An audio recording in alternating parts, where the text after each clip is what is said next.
Hi.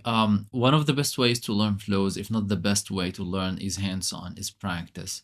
And while you can watch the videos and follow the steps on your own as well, and just try to do the same thing, it is a good idea to try a challenge that you don't see a solution for, and you just like keep trying and trying. And then if you get stuck, you can ask the community, you can join me on Slack, you can ask me on my LinkedIn, you can join the Flow live stream that I will be having.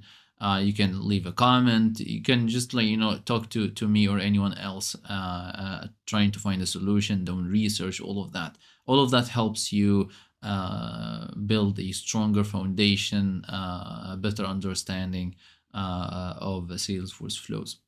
I put together a list of challenges that don't have solutions on the channel, but rather you have to try them on your own. And then if you get stuck, like I said, you can do the stuff that we just talked about.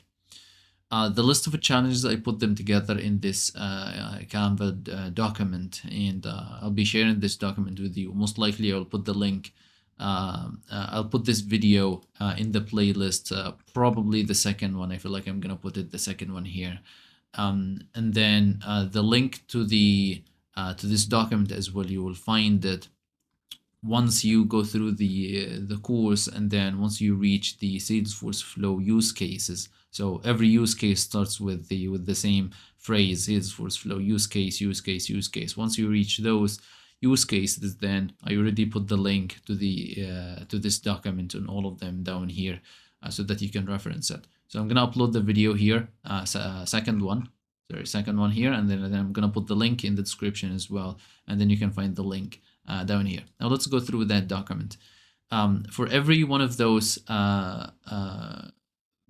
use cases, for every one of the use cases, after you complete the use case, there is a challenge, and the challenge is basically an additional piece of functionality, an additional feature, an extension. It's something that adds on or adjusts what you already built as part of the use case, just to take it to an additional further, to strengthen the understanding and get you to think and try something new, or probably make some adjustment.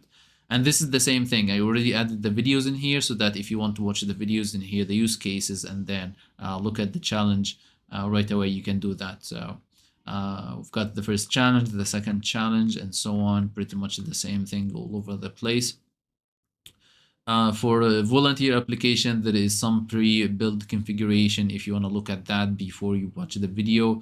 And I go through this as part of the video anyway. The only thing that's not on the video itself is the challenge. That's why we have this document for it. So that's a decent number of challenges, and all the way down, challenge 17, this is more of a larger project. We've got a user story, and then we've got a diagram explaining at a high level what the steps would be. And then this is a video explaining this diagram, and then we've got a bunch of acceptance criteria. So basically, you go ahead and build this project, and as you build, you review like what you're building to make sure that it gets accepted.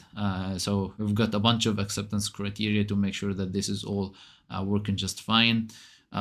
These list of challenges should be very helpful. And again, if you have any questions, join my Flow live stream, or ask me anywhere. All the best to you.